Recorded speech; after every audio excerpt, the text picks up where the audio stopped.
Please welcome back Emma Willmann. Oh, Emma. You're Emma. Here we go. Let's get crazy. Oh, Emma. Nicky was named a comic to watch by the Huffington Post, recently featured in Audible's 2020 Pride special, and he's currently the host of LITV's primetime talk show, The Zoo. He's also one of the co-hosts of the popular podcast, Daddy Issues. Nicky and I know each other from New York, but he was born and raised on Staten Island, and he started doing comedy when he was 17. And also a part of the off-Broadway production of My Big Gay Italian Funeral. That's right. Just when you thought things couldn't get gayer. Kicked it up. There's different facets of that. People would just hate me just for my bio. Why do people not like people from Staten Island? I don't get that. I've never been. I don't know. Some parts are not great. There's some parts that are not great about California. So you have to look over your shoulder. You're like, could I get shot? I like the mafia of it all. I think it's glamorous. I like fur, and I don't mind a little blood. But my dad's an architect. I wish my dad was in the mafia, because I wouldn't be sitting here with this background. I'd be zooming in with you from a palace. Is the Mafia gay friendly, though? Or would you have to be in the closet to still be in the family? I'm not sure. I have a few friends in the mafia. I know somebody counting. Oh, God, I have to be careful here. I know where he hides his bodies and everything. Mom had a friend who was an FBI agent for 25 years. She ended up being pretty high up. And she was at one of the first shows I was doing, and the comedian who talks about his dad, this, like, mafia connection. In the middle of it, she goes, "Don't name names."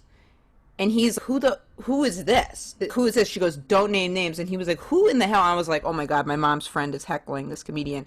And she was like, "Don't name names." And he was like, who is this? She goes, "I'm an FBI agent, and I'm telling you right now, don't name any names." And it was the weirdest heckle the whole show, like, it was just so fucking weird. So yeah, you don't want to name names. Emma, we've been friends for a long time. Can I tell you something with no judgment? Yeah. I am pursuing somebody on Tinder because they look like Chris DiStefano. Really? Yeah, you have the exclusive. Yep. Huh? He looks exactly like him. I would love to show you the picture, but I don't want to get sued by anybody. Sure. You never know who anybody knows. But they look like Chris. And I think it's Chris. I love Chris. I think he's so cute. I love that he talks about having, like, chubby nipples, and that's something I'm into. Are you into it because Chris has it, or because you actually think you're into it? I am into it because he has chubby nipples, and so do I. Right. So I think there you go. Yeah. Do our nipples together. People always rip on Staten Island, though. I didn't, like, it would seem it wouldn't make sense to be ripping on mob. You wouldn't think that would be something to be making fun of. Did you actually see a lot of that when you were growing up? I didn't see a lot of the mafia stuff. I wish that I did. My dad's an architect. Like, what a square. Why couldn't you kill somebody? Or I wish my mom would have sold her body to some of the crime bosses. Sounds like a true comedian.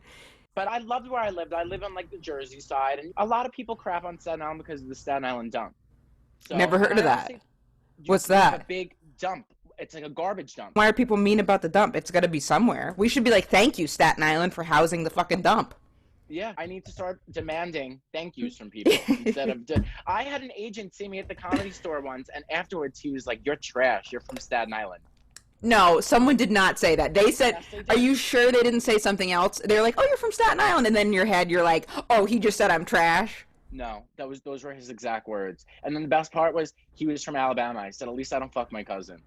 Nicky, so don't hit on my zip code. Yeah, people are very mean to me. Yeah. That's crazy. But I'm proud to be from Staten Island. So you're Italian American, but are you also Latinx? Because the Zoo has a Latinx leaning. Where's the Latinx? Spanish. I'm their honorary comic panelist on the show. Got it. Sometimes the conversation goes to Spanish, Emma, which I don't speak. I only know one word in Spanish, which is Crunchwrap Supreme. So sometimes the conversation will go to Spanish, and I just sit there and wait. One of the other co-hosts, they would ask me what's the most romantic thing I've ever been told in Spanish, very well knowing I don't speak Spanish, and I just took a beat and I said, "Poppy." Right. It just seemed like a safe answer. When you were a kid, were you always like an outgoing theatrical little kid? Emma, I was like a freak growing Really? up. Like, I always had to be in front of people. I was just telling this story the other day. When I was in kindergarten, so I had to be like 5 or 6 years old, I used to ask to go in front of the entire lunchroom of like kindergarten to 5th graders, and I would get up in front of everybody on the microphone and sing Britney Spears songs. Which like the teacher's microphone? There was a microphone in the middle of the lunchroom of 500 kids, and I would just ask, and they would let me go up there like once a week, and I would just sing to everybody, and the 5th graders would have me like sign their yearbooks. So I've been a headache for a very long time. So it went over. It wasn't like people were like, "Fucking Nicky." No, they loved it. That's, They were like, see, they had me sign their yearbooks. I should have signed a future gay person. that's the thing too, when you get a slice of what it feels like to be recognized. It's a drug, because then now look at us. Now it's in the rest of your life. You're like, oh, I was singing songs back in the cafeteria. You're chasing that high, basically. So you were flamboyant then too? Not, or maybe not flamboyant. Are you flamboyant now? Why don't you tell me? Let me repeat. So I think of you as a little flamboyant. Yeah, don't backtrack. Were you as butch as you are now is what I meant to say. Yeah, I was probably just as flamboyant. Yeah. I mean that as a compliment. I know, No, is that I know. okay, good. You're not like the most flamboyant, but also I'll tell you this, you could pass as straight, I bet. Until I speak. If I was a mute, I'd confuse people all the time. But no, I've always been who I was, and I've always been very lucky that people just embrace that, or were like, he's too much for me. Were there other gay kids around? So not in my high school. I went to a private, it was a chancellor school, it was invitation only, so you had to be in like the top 2 percentile for reading. So clearly wow. They messed up by letting me in, because I could barely, I need like a Rosetta Stone. To this They day. weren't like specifying what you needed to be reading. They're like, he's in top 2%, he's reading the cereal box, but he's fucking good. I was in the top 2 percentile for reading Cosmopolitan. I really contributed a lot. And I was there was 100 kids in each grade. So I was the only gay guy in my grade, but I will say that when I was a freshman, there was a guy who was a senior named Spiro, if you're listening. And he was like, everybody at the school idolized him. Everybody loved him and adored him, and he set such an example for me. Truthfully, at a really young age, that I don't know if I would have had such a confident time if he wasn't there before me to pave the way. And he was out? Yeah, and people loved him. He was gorgeous. He was a great dancer. He was like the Ryan Seacrest, who I also think is gay, of our high school. People just loved him. He was like a staple of the school. That's amazing. What a wonderful thing to see. That's just such a foreign thing, too, when it's only one person, because then it's just... representation is such a powerful thing to be able... Because I didn't see any... I mean, we had no out gay guys. There was this one guy that ended up coming out, and then there was another guy that everyone knew was gay, and he's still not out. But now we're in our 30s, so maybe he really isn't. Still not out? No, maybe he really isn't gay, but I've been waiting for it for years. He just wears a lot of sweaters. He wears a lot of sweaters, and I just check he's married with a kid now, and I'm like, he is really sticking to this shtick of being in the closet. But maybe he really is straight. Who's to say? He's really sticking to this act. Were you out in high school? No, not in the slightest. I didn't even admit that I was gay to myself. I had boyfriends and stuff. Were you able to date? I was. Yeah, I started really young dating. Really? I really regret, like in middle school, I like hooked up with my first guy. I was really young. Yeah, I know. I was a younger. What? I knew I was gay since I saw George of the Jungle. That's so funny. Yeah, you texted me that. Wait, but Brendan Fraser, don't get it twisted. He was considered hot. Yeah, not now. But then I knew I was just enamored with him. And maybe it was just that I wanted to escape to the jungle and start a new life with the orangutans. He was hot back then. Yeah. He was in one of those clickbait things that was like, why Hollywood won't hire Brendan Fraser. I didn't click on it, though, but I do want to know what happened. It was something, like, maybe drugs, who knows, but he was, like, it for a minute. Something happened in the jungle, and I'm going to get on that clickbait, and I will report back to you. Please do. I'm a friend. Yeah, please do. So you were going on dates and stuff before you came out to your parents. Yeah, my parents were definitely tried to push me to be straight. Did they talk to you about gay people before you came out? I had a friend who was gay, or he did ballet, and my mom told me to stay away from him.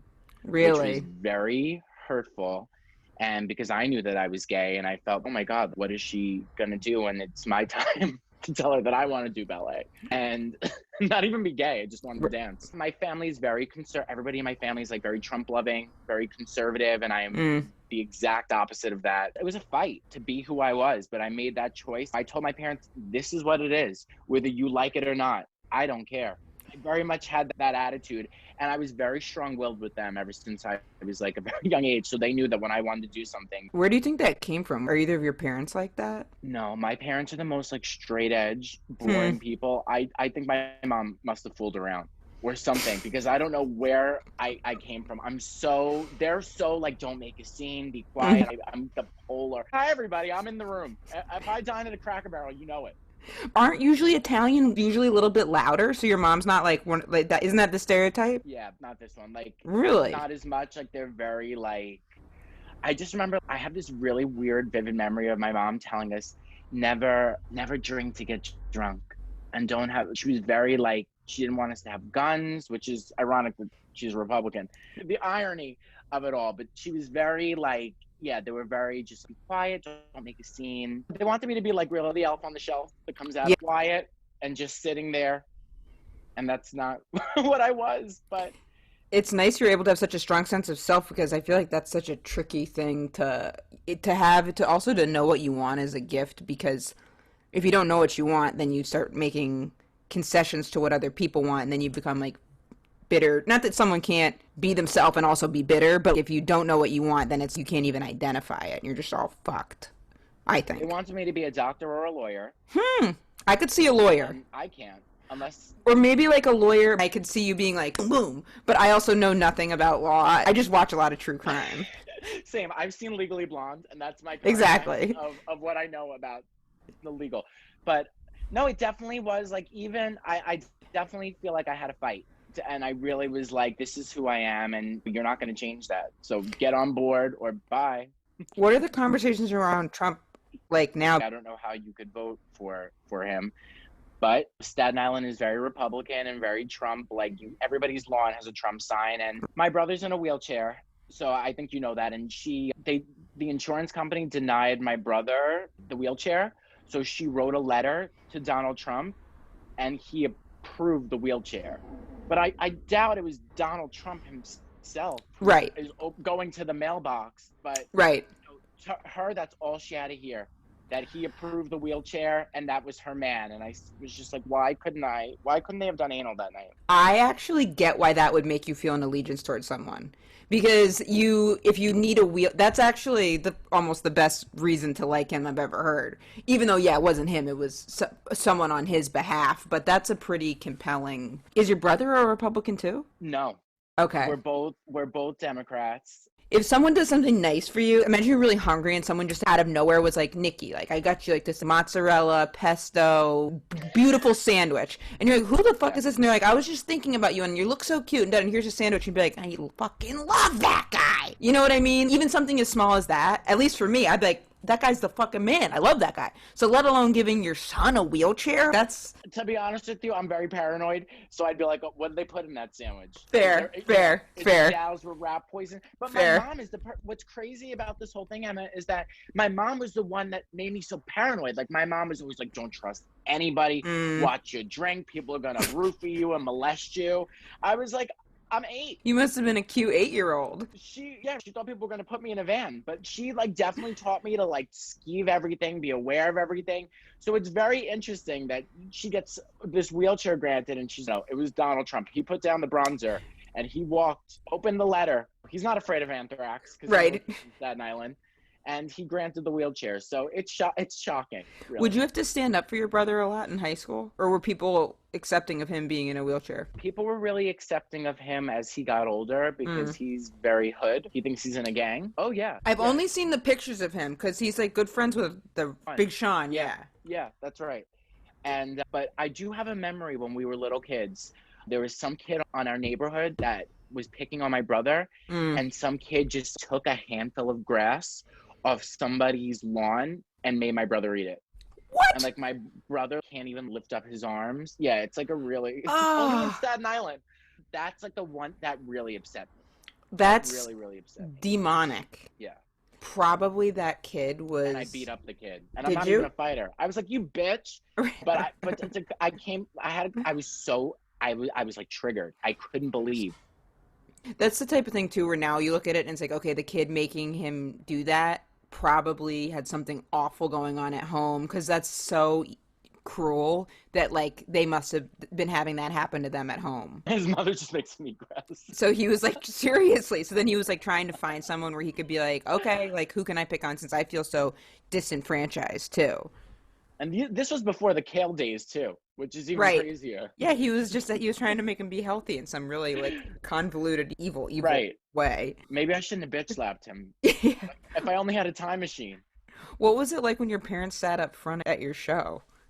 It was a nightmare. So Nikki headlined Caroline's on Broadway, which is a huge club in Times Square. I wonder how it is doing now, but when everything was open, it was like, it's one of the most fun when you're starting out to just even go watch a show there was like an experience, especially someone like that was one of the first clubs I ever went to go watch at, and it's one of the clubs where it's more than a comedy club, it's like an event.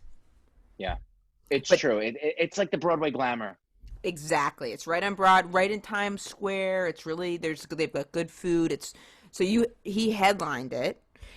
But you don't want your parents traditionally to sit up front. Why do you think, what was it like, and why do you think they did that? Okay, so I got to the club at 5 o'clock. I was there super early because I just wanted to get in the zone. So I was there first.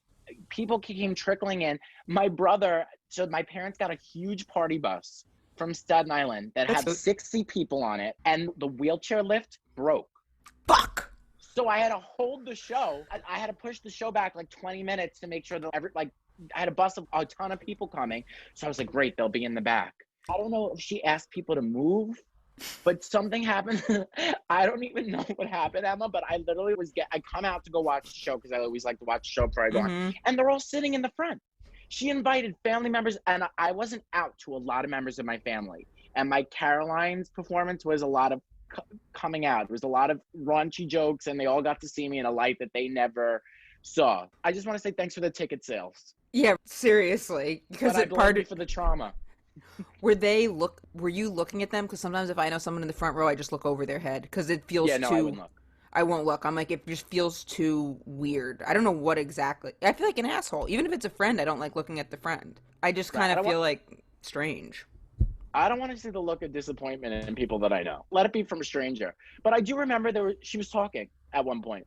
Ugh. She was like chatting with her girlfriend. So my mom does that, actually. My mom will do that. Why do they do that? I don't know. And one time my mom, she was at a show with me. It was like before quarantine. It was like in like December. She came to a show and I got her some wine. I was trying to get her sauced up so she could smooth over the situation. Right. So she was pretty tipsy. And then it was towards the end of the show. And I really liked the host. I was like telling her what I thought of each comedian. And then I had said to her, okay, this guy's kind of boring. So I wasn't there. But then my girlfriend like ran back and she was like, your mom. She was like, there was a silence in the audience. And as it went quiet, my mom went, pretty boring. No. Yeah. And I was like, we see each other around. I was like, why would you say that? And she was like, I didn't know it was going to be quiet in there. He was boring, so no one was laughing. So then it was quiet, and I said he was boring. And I was like, huh. And it was to a pretty nice guy, too. He just happens to be a little boring. That's pretty bad. I don't think he heard what she said. He probably just heard the word, like, boring. And I was like, oh, God. Does she know any other Emmas that you can blame it on? Her neighbor, Emma. It wasn't me, Emma. Yeah, she's got a personality thing. She named me after the other person in her head. That's what she's talking about. I was watching... People that are not in the business, especially parents, I feel like the first time that my mom came to see me, she was like, are they going to put a spotlight on me? I was like, I'd be lucky if they put a spotlight on me. Yeah. Yeah, if you know something I don't know, maybe. I don't know what your credits are, but potentially. Right. I was watching an interview with you where you were talking about how you liked Susie Orman.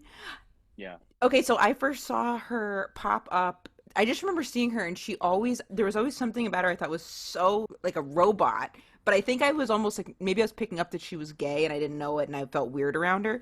But what's your attraction to her? What's her deal? I don't want to live in a studio apartment for much longer. It's my room and then the bathroom. So I really admire how good she is with money, and I need a voice in my head because I love to spend emotionally on food. So, right? I'm really trying to get into budgeting, and I've been reading like self-help books. I'm helpless. I love self-help books. Yeah, me too. I read a ton. I think they definitely help by they do put me in a better mood. I haven't ever read anything by Susie Orman yet, though. Is it the basic budget, make more than you spend, which is very revolutionary? Like, seriously, when you're someone who hasn't done that, and then you're like, oh. I lived with my parents up until I moved to California, so like on my own. I'm 27, so when I moved out here, I was 25. So it was like my first time living on my own and like paying rent and having like bills. So that was like very scary to me. And being out here, like I know your family isn't out here. So it's a really sobering moment when you realize that if like shit goes down, like you're on your own. So I worry about that a lot. I feel like I always worry about money because I feel like as long as I know I have money in the bank, then I'm stable and I'm secure and I don't have to worry for a little bit. So I always try to live my life like that, then I'm like, okay, because I will be a wreck if I'm living. I've tried to be really good at saving, and Susie's helped me with that. So, That's so great. thank you if you're listening. Are you doing this stuff where like you're because eating out in New York, that was a huge money suck for me. Like always Yeah. getting coffee out, always eating out, taking Ubers, like those were big. So you've switched and are better about that? I'm really a lot better about that. I try to budget every day, Good and I job. have actually there's an app called Truebill, which I really I've recommend seen because ads. it pulls your spending, and I'll get like an email like you spent this much more than every week. I know it's really, but I see every, at least I could get like a recap of like where my money's going. And I like the fashion. So like I like the Louis Vuitton. I like nice things, but I have to work for it. So Yeah. sometimes like in terms of like I'll only buy something now if I really like, unless I'm celebrating something, which is, I'm pretty sure not what you're supposed to do. Right. I've tried to be better because I'm on my own. It's scary. I don't have the body to pole dance. Let me tell you too, when I first all of a sudden that moment for me, which actually was probably about 25 too, where all of a sudden I was like paying for everything. And I know a lot of people like that's very like lucky that was a nice situation, but the level of anxiety that was too, because it's like all of a sudden you're like, wait, this is how much now? And this costs what? That's when I left New York, because when I was in New York when we first met, I was going to grad school, so everything was like looped up in the grad school, and I was really lucky with that. And then when I graduated, that's when I was like, oh, like how the fuck am I supposed to stay out and do comedy all night in New York, work all day, and do all this stuff, and then pay for living in New York? Like, what the fuck? That's when it gets. What do you think keeps you going and pushes you through and like doing all of the putting all the work in? Do you feel like you have to do it? I feel like I have no choice and it's a calling. And a lot of Yeah. times I wish I was deaf and I didn't hear it. I wish I couldn't hear it. And that this is I'm getting to the age now where a lot of the people that I grew up with, they're getting married and they're getting Yep. engaged and they're moving in and they're getting dogs. And I just have me and a book full of dick jokes. Yep. So we took different paths, and I really, like all of us, I just feel like as long as I don't want to put expectations on myself, I just feel like I'm lucky if I get to do what I'm doing. That's a great outlook. That's a You great. know, Was that from self-help to help you come to that, or was that always the case? it came from nights of crying that I've now come to that realization that I'm like, I thought I was going to be like Justin Bieber or Miley Cyrus and being like bombarded by paparazzi leaving Dwayne Reed. I'm 27 and not a lot of people care, and it's hurtful. My life didn't take the turn that I thought it would. So now I'm just like, do the best for the best. Amen, because when you, especially there's like something about being, when you turn 24, 25, you're like, oh, age keeps it going on. And I remember being whatever age, like in eighth grade, being like, okay, by the time I'm 22, $4 million, and then I'll do movies, then I'll Right. run for Congress, and then at some point I'm going to get into having franchises, and then I'd like to have a record label. Then I'll retire at 40. I haven't, it's just, I don't know, it's nice to have that type of optimism, but then it's every single thing takes a lot of work. No, for sure. I definitely thought my life would be. I thought I'd be like, maybe I'll do some commercial work just because Right. I need work and I'll have some free time. Maybe I'll be on a box of cereal or something. Just Right. not how it happened. Yet. One day at a time. How did you meet? So Nikki does a podcast with Dean McDermott and Adam Hunter. Dean McDermott, if you don't know, is Terry Toy Thatcher. spelling. Yeah. I I always love get Terry Hatcher too, though. I get them confused. I don't know how or why. They're both TV icons and their name starts with T. Okay, that's what. Actually, me and Dean have an inside joke that sometimes when we all drink, Tori becomes Terry. Seriously? Like, are you Okay, in on then the- fair. That's what it is. How did you end up connecting with those guys? So we all met. I host the Dime Bar comedy show. It's Adam Hunter's show at the Dime Bar, and Adam and Dean were friends. And Dean came to see the show because he was interested in doing stand-up. And Right. we just started talking, and he was like, "I'm so nervous."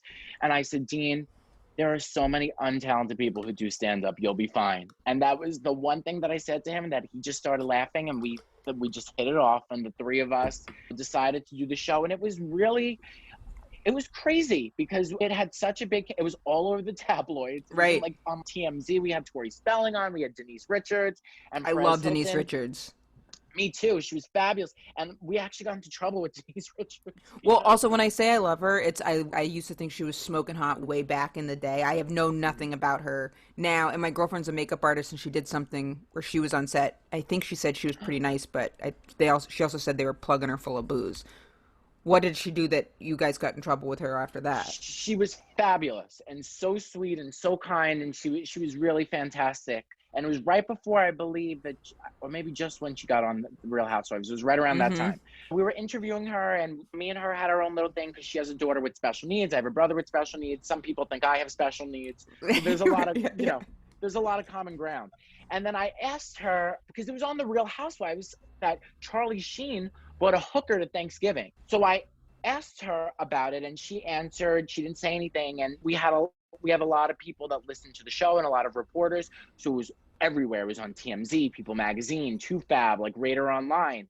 So she got really upset with us that we asked, but I didn't know. I was out there on the Housewives. So Dean was like, you have to apologize. And I was like, oh, I was going to send her an edible arrangement that she just said, like, I'm sorry, and cantaloupe. I didn't know any better. It was on the show, and she didn't say anything.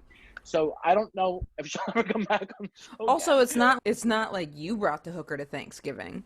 Exactly. It's not like I lubed her up and said, sit on this dining room chair, bystander. Did he bring the hooker to Thanksgiving when she was there, or was this, like, it wasn't, oh, fuck, that sucks. No, he showed up, and I think that the story that she told us was that he said he had a friend waiting in the car, and he was just going to leave her in the car for 2 hours. Oh, the friend waiting in the car move.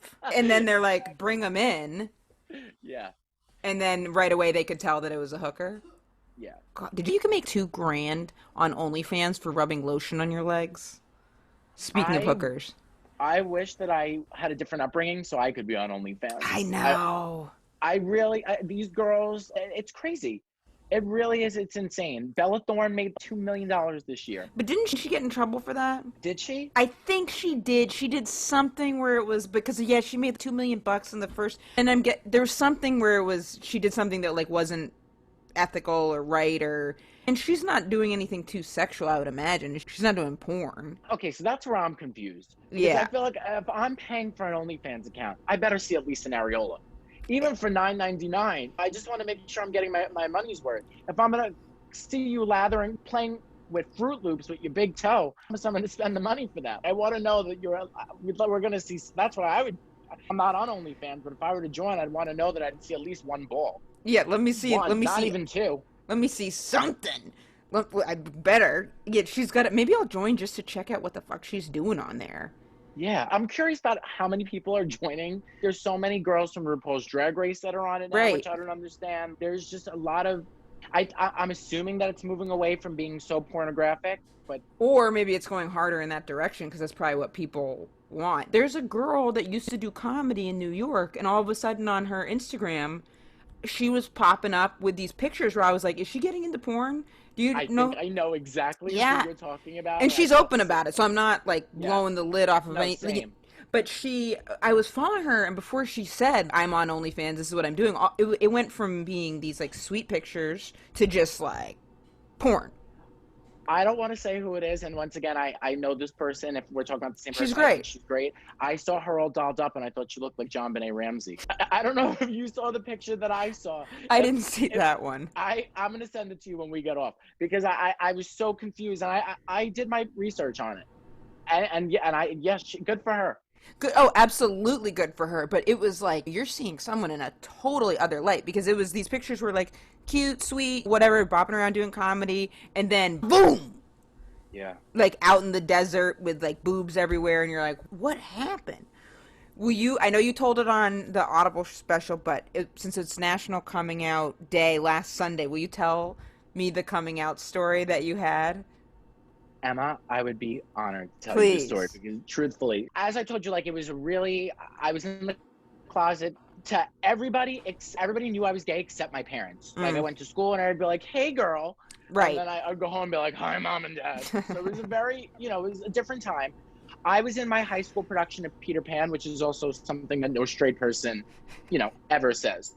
So I was playing Michael, the older brother with the top hat, because Very Peter nice. has to be played by a woman, the way the score is written. I was pretty pissed about it, but I've come with age to get over it. So the production of Peter Pan was taking place on March 18th, but the day before was our final tech rehearsal, and it was also St. Patrick's Day. And I was like a drinker in high school. I was big on the underage drinking. I was gay, so I had the Mike's Hard Lemonade. So I would go, we all cut school to go into the city, and we were all drinking. We all had fake IDs. It was like the best day ever. And while we were leaving, like a homeless guy had approached us and been like, do you guys want to smoke pot? Uh-oh. We were all like 15 and we had never smoked pot before. So we said, do you have a lighter? So we all had smoked pot. We were all high. I took a picture. I sent it to everybody that like I knew. I was like, oh my God, because some of our friends went home. You took a picture of you smoking pot with the homeless guy? Yes. Damn it. You know what you call that? History. So everybody else that we were with were like, let's just go home. We're all drunk. Me and my 2 girlfriends were like, no, we're going to go back to school. Because the tech rehearsal didn't start till 6 o'clock. Like, we were high, we were drunk, so we went back to school, like buzzed, and the assistant principal was there to watch the dress rehearsal. So we got up, and it was like a scene with the TP and the Lost Boys, and we were drunk. And after we were done, she came on stage and put her arm around me and said, you reek of liquor, come to my office. So she called all of our parents. To my other 2 friends, like their parents were cool. To my mom, I was like, oh no, this is gonna be it. Were you sobering up super fast while this is happening, or? It was like walking to the electric chair. Yeah. We were all walking to her office. Yeah. She called my mom. I could hear my mom screaming. She literally didn't even put the phone in the receiver, and my mom was at the school to come get me, to retrieve me, and she just screamed at me. She took my cell phone away, and she told me that she was taking me out of the play the night before. This is your mom saying this, not the school. Yes. No, this is Damn. my mom. My mom made me drop out of the play. So the next day I go to school, and everybody was getting ready to do the show, and I get called to the principal's office, and I was like, oh my God, but the principal probably has a plan to get me back in the show. No, my mom had called a meeting to tell her side of the story and show the principal the pictures of us smoking pot. How'd she get those pictures? Because she had my phone. He took my phone away and went through my phone. So she's showing the principal. I thought it was going to be a dick pic. I was very relieved, actually. Yep, that night for the school, during it was the show, the girl who played the kangaroo couldn't see out of her mask, fell off the stage, and broke both of her legs. And I missed it. So that was truthfully the biggest regret of my life. So what did I do? I came home from school, and I was like, I'm going to get them back. And I was like, Mom and Dad, I know that you're upset that I cut school, but I also wanted to let you know I'm gay. Boom! It was literally like an atomic bomb went off, and it was spiteful what I did. But it was I don't know what possessed me to do that. Like, looking back, I was like, oh my God, you were a bold 15-year-old. But it was out of spite, but also bravery. It was a combination of the two. And timing is like everything, so that's like a way to really leverage that. Did they think you were just saying it though because you were in trouble? Did that go through their head? No, they knew that I was like, well, actually, I believe they were like, are you kidding? And I said, no, I'm gay. I've always been gay, and this is what it is. And I don't remember. I'm pretty sure I just went to my room, but I have a vivid memory of my mom coming into my room, and I was like laying in my bed, and she was like patting my hair, and she was like, Nicholas, do you think you could try being with girls for me? And now that's in my stand-up. I was like, at the time, I was like, I hate you. I'm not doing anything for you. I'm going to go sleep with more men. Although I was still a virgin at the time. I wonder what she thought. I wonder if she thought that was like a possible, like I wonder how she thought that would even go down. If you actually had tried it, you probably would have gotten like 2 hours worth of material out of it. Yeah, like I'm going to be like, this is for my mom. Yeah. Like the thing, that's probably, feel like a woman would probably rather hear you say you're gay than say this is for my mom when you're about to have sex with them. I couldn't even imagine. I had one chance to have sex with a girl, and I was like, but can I be the little spoon? And then she lost interest. I was like, can you just hold me after and be tender? Was it a girl you were actually going on dates with, or was it just someone where you were like, I just want to try this? It's actually my friend Lisa Ann, who's a porn star. And I know that name. Personality. Yes. And there was one night that she was like, you should let me be your first woman. And I was just like, I won't put you through that. I care about you enough as a friend. You don't need to see me dry heaving and asking for an inhaler. I'm not a sexual person, Emma. Also, why do women sometimes say that men say it to lesbians too, but why do they, I've seen, like, why is that a thing where someone would be like, you should, like, let me try, and you're like, why do you want to do that to you? I was honored. I was like, I don't think I sweat a lot, and my hair looks like Little Richard when I sweat. I was really trying to protect her, and I said, I'm flattered, but I'm doing this for you because I'm a good friend. But yeah, I don't know. I've made out with a lot of girls, but I could never go past. I've actually hooked up with more girls than men. Really? And making out wise, because I just, women have softer lips, and it was real for them. It was like their first lesbian kiss, making out with me. But yeah, I could never go past second base. I just couldn't. Do guys ever approach you after shows? Because straight girls always say guys don't approach them, and then guys usually will get approached by girls. But do you get approached by guys? Not once. Really? Not once. I don't not really get once. approached after shows either for sexual purposes. It's never happened to me, and I think it's fascinating. And with the straight guys, a lot of my straight comic friends, it's a thing. Right. I do not know people give me the number for the suicide hotline, and they're like, just hang in there, it's going to get better. I've never had somebody that was like, oh my God, I'd love to take you home. In fact, one time I bought a guy, I was on a date, and I was doing the after prom show at Broadway Comedy Club at 1 a.m. Yep. So the guy was like, I really like you, and I really would like to come to your show tonight. Came to see me perform and left in the middle. Left. Were you having a bad show, or was he just a dick? No, I guess I don't. Add it onto the list of reasons why I have to cry at night. So, Also, if you want to get a comedian to like you, don't come up to them after a good show. Go up to them after a bad show. Don't say something like, I thought you were funny, but just be like, just if you show that you're down after, that's when you really get in with something. That's building that capital. He left. Emma, and the craziest thing is, I hope he listens to this. He follows me on Instagram and looks at every single thing I do, which is so bizarre. And I just want to be like, why? My feelings were so hurt that night. And I was like, really and to this day, I don't want guys that I'm romantically seeing to see me do stand-up until I'm like very comfortable, because I think, I don't know, I'm sure you face this too. Everybody's afraid to date a comic, at least in my experience. Sure. They're like, I don't want to wind up in your act. Hey, you're not that interesting, which I think is more hurtful to people. What do you think? Is there any idea? Do you have any idea what you said that made him go? If you had to do a wild guess, is there one thing? Wow. I can't even tell you, but I was like, I was like. Did you message him afterwards and were like, what the fuck? Knowing me, I'm sure, but I'd like to say no. I was just full of pride, but I don't know. I'm very sensitive. I care what people think. I'm one of those people, I don't know. I'm not one of those people like that has their middle fingers up all the time. I think that it's a cover to be like that, sure. But I really do genuinely want to be loved. And I think that's why I do this, which is also really not good because it's a business. I know, it's a business, and also it's like whenever I'm sure you see it in self-help stuff, but whenever you put what your like love and value on other people's perception, then that's like too volatile to be sustainable. Do you think if you were in like a super like healthy, loving relationship, then you'd have less of a need to do stand-up? No. Same. Because I have to tell you, I perform in here. Sometimes I just love to perform. And so, you know what it is? I think because I had such an intense household growing up, it was an escape for me. Mm-hmm. And I used to close my door, and it was like I got to leave the world that I was in.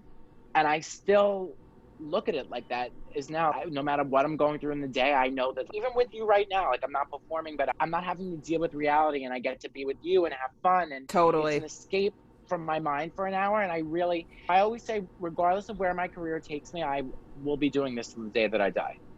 And I don't want to put it, and what I used to, when I was a kid and I was immature, I used to be like, oh my God, I want to have a talk show. I want to be an icon. And now I'm just like, I would be happy just to do it. And I want to be the best artist. Sure. The best version of myself. That's what's the most important to me, and not putting that pressure on myself.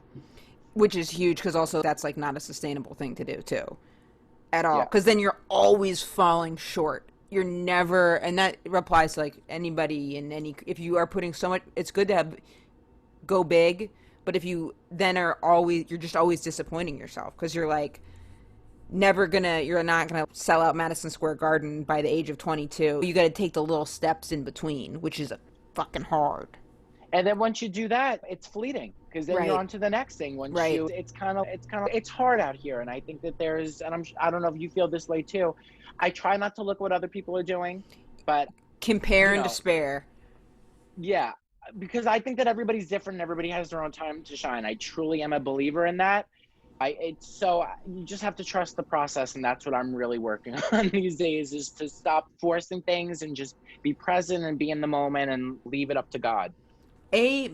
Totally. I really not, because only when I'm not in a good place mentally and like spiritually do I start caring what other people are doing. It's never about them, it's about me. But if I'm spiritually sound, I can put that in perspective and in check right away. When I'm slipping up, all of a sudden I'm going, look at this motherfucker, that motherfucker. And I've got a few people that nothing to do with them. Cat Williams in your head. Oh, yeah. Oh, I turn into this motherfucker right here real quick.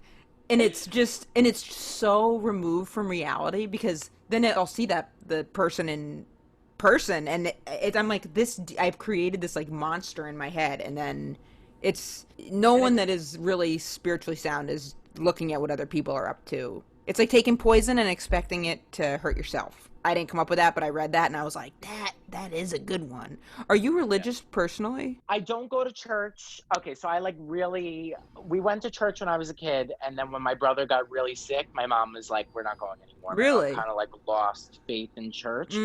I like to believe that there is a higher power, and that I have my own ideal version of God. And for me, that's somebody that is in my corner, hopefully, and not plotting against me with a voodoo doll. Although if he was, it would make a lot of sense, truthfully, with some of the problems I've had in my life. But I'd rather believe and find out that I'm wrong than not believe and be like, fuck. Totally. I would not do well in hell. I don't do well with the heat.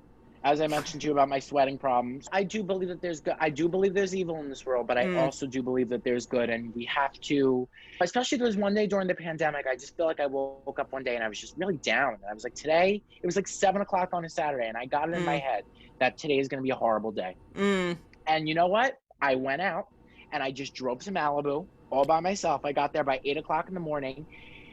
And I was so enamored by the beauty out there. And it was really such a reminder that there is beauty in this world, but sometimes you have to look for it. And that's how I look. That's like how am I religious? And I've broken I've sinned. I'm gay. Allegedly, that's a sin.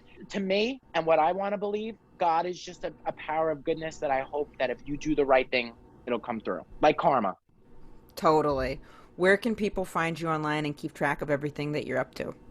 You can find me on Twitter and Instagram at Nicky Paris, bitch. What about TikTok? I'm not on TikTok. I can't.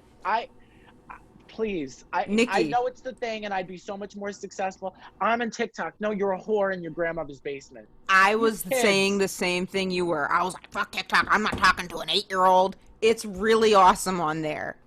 I'm doing better on TikTok than I've done on any other social media platform. Really? And people are really funny. The comments are funny. The videos are funny, but I'm telling you, I was the exact same. I was like, no way, I'm not doing it, and that you might actually like it on there. But my hesitation, how many social media accounts we need to have? I know. When does it end? I know. I struggle with Facebook, Twitter, and Instagram. That's a struggle for me, because I feel like I sometimes, oh, crap, I didn't tweet it, or I didn't put it on Facebook. Another variable. I agree. I totally agree. And I don't do Twitter, so I get that. But I'm going to check out your TikTok now. Check it out. I will. So find Nikki online, and thank you so much for doing the show. I appreciate it. Thank you for having me, and you were one of my first friends in comedy. And to say all these years later that we're still chatting, and I adore you.